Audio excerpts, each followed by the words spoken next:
it chapter by chapter, one bite at a time. So many adventures and mountains we can climb. Take it word for word, line by line, one bite at a time.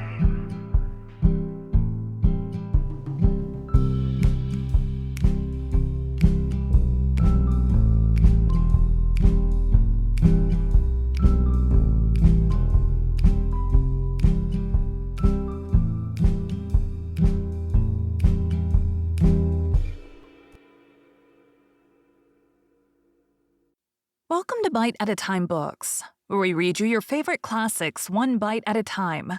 My name is Bree Carlile, and I love to read, and wanted to share my passion with listeners like you. If you want to know what's coming next and vote on upcoming books, sign up for our newsletter at biteatatimebooks.com. You'll also find our new t-shirts in the shop, including podcast shirts and quote shirts from your favorite classic novels.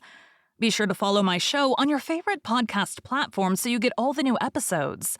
You can find most of our links in the show notes. But also our website, biteatatimebooks.com, includes all of the links for our show, including to our Patreon to support the show, and YouTube, where we have special behind the narration of the episodes.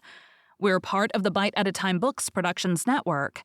If you'd also like to hear what inspired your favorite classic authors to write their novels, and what was going on in the world at the time, check out the Bite at a Time Books Behind the Story podcast, wherever you listen to podcasts. Please note, while we try to keep the text as close to the original as possible, some words have been changed to honor the marginalized communities who've identified the words as harmful, and to stay in alignment with Bite at a Time Books' brand values. Today we'll be continuing 20,000 Leagues Under the Sea by Jules Verne. Chapter 13. The Black River. The portion of the terrestrial globe which is covered by water is estimated at upwards of 80 millions of acres. This fluid mass comprises 2,250 millions of cubic miles, forming a spherical body of a diameter of 60 leagues, the weight of which would be 3 quintillions of tons. To comprehend the meaning of these figures, it is necessary to observe that a quintillion is to a billion as a billion is to unity. In other words, there are as many billions in a quintillion as there are units in a billion. This mass of fluid is equal to about the quantity of water which would be discharged by all the rivers of the earth in 40,000 years.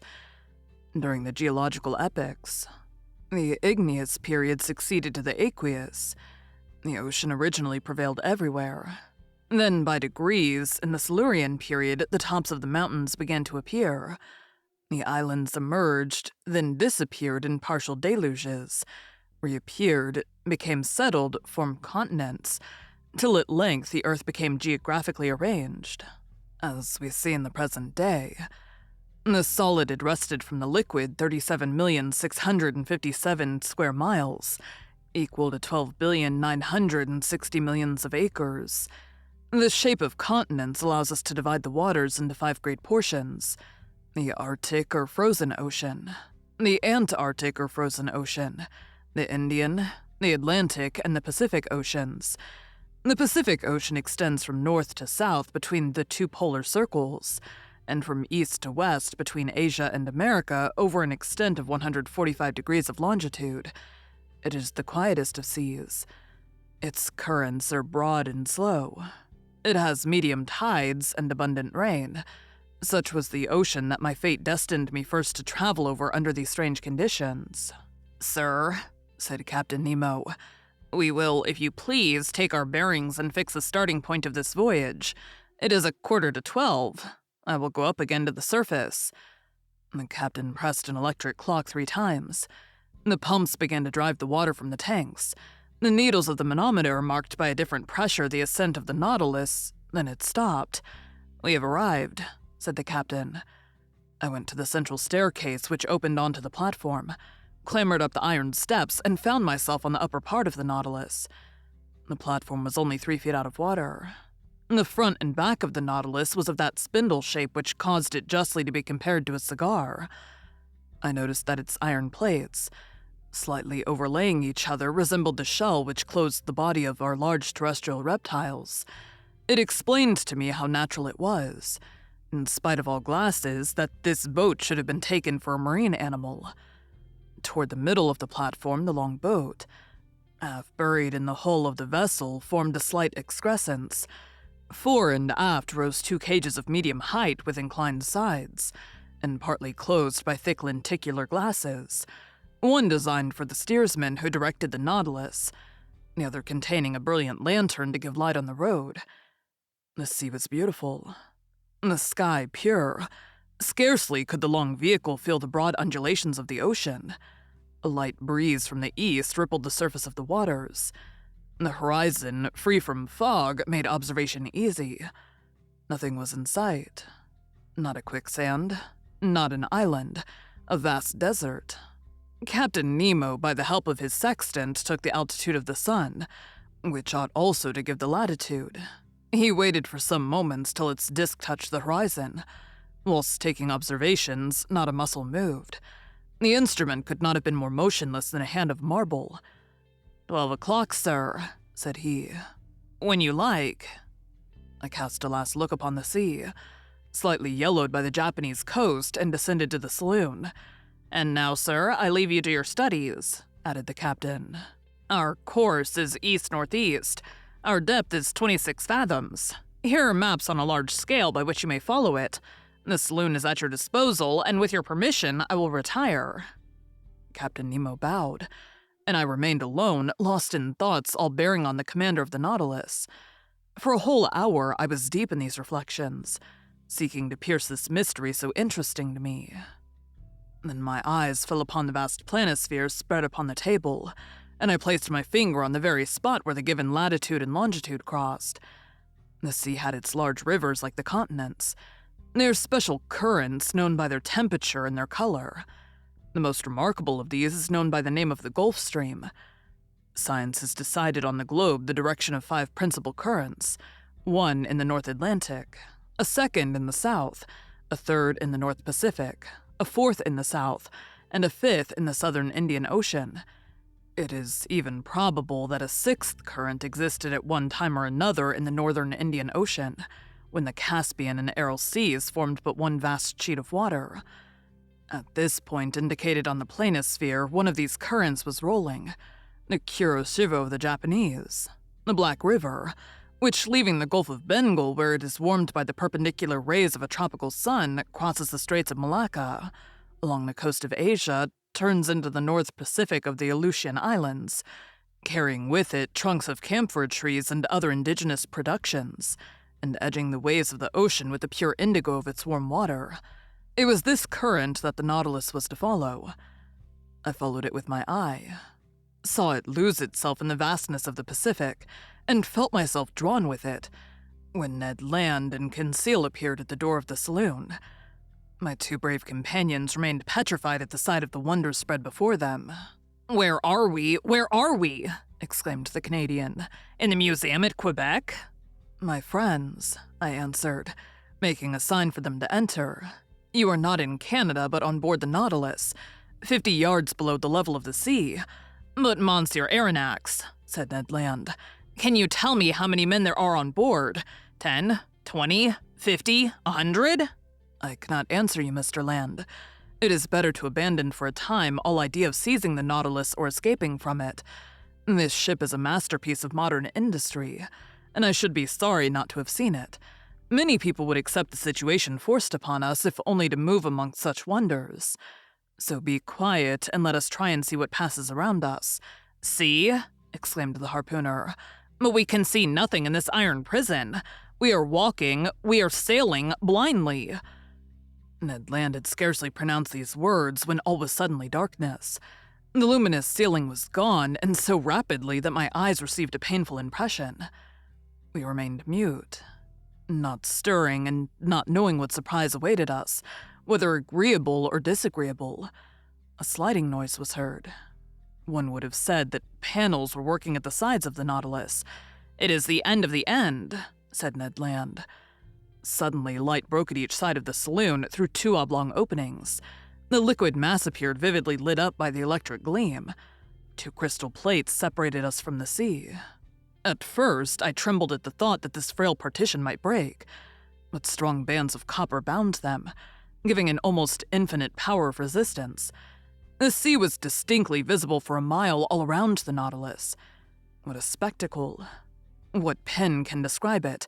Who could paint the effects of the light through those transparent sheets of water, and the softness of the successive gradations from the lower to the superior strata of the ocean? We know the transparency of the sea, and that its clearness is far beyond that of rock water. The mineral and organic substances which it holds in suspension heightens its transparency. In certain parts of the ocean at the Antilles, under 75 fathoms of water, can be seen with surprising clearness a bed of sand. The penetrating power of the solar rays does not seem to cease for a depth of 150 fathoms. But in this middle fluid traveled over by the Nautilus, the electric brightness was produced even in the bosom of the waves. It was no longer luminous water, but liquid light. On each side, a window opened into this unexplored abyss. The obscurity of the saloon showed to advantage the brightness outside, and we looked out as if this pure crystal had been the glass of an immense aquarium. You wish to see, friend Ned? Well, you see now. Curious, curious, muttered the Canadian, who, forgetting his ill temper, seemed to submit to some irresistible attraction. And one would come further than this to admire such a sight. Ah, thought I to myself, I understand the life of this man. He has made a world apart for himself, in which he treasures all his greatest wonders. For 2 whole hours, an aquatic army escorted the Nautilus. During their games, their bounds, while rivaling each other in beauty, brightness, and velocity, I distinguished the green laborer, the banded mullet, marked by a double line of black, the round-tailed goby of a white color with violet spots on the back, the Japanese scombros, a beautiful mackerel of those seas, with a blue body and silvery head, the brilliant azurors whose names alone defies description, some banded spares with variegated fins of blue and yellow, the woodcocks of the seas, some specimens of which attain a yard in length, Japanese salamanders, spider lampreys, serpents 6 feet long with eyes small and lively, and a huge mouth bristling with teeth, with many other species. Our imagination was kept at its height. Interjections followed quickly on each other. Ned named the fish, and Conseil classed them. I was in ecstasies with the vivacity of their movements and the beauty of their forms. Never had it been given to me to surprise these animals, alive and at liberty in their natural element. I will not mention all the varieties which passed before my dazzled eyes, all the collection of the seas of China and Japan. These fish, more numerous than the birds of the air, came, attracted, no doubt, by the brilliant focus of the electric light. Suddenly there was daylight in the saloon. The iron panels closed again, and the enchanting vision disappeared. But for a long time I dreamed on till my eyes fell on the instruments hanging on the partition. The compass still showed the course to be east-northeast. The manometer indicated a pressure of 5 atmospheres, equivalent to a depth of 25 fathoms, and the electric log gave a speed of 15 miles an hour. I expected Captain Nemo, but he did not appear. The clock marked the hour of 5. Ned Land and Conseil returned to their cabin, and I retired to my chamber. My dinner was ready.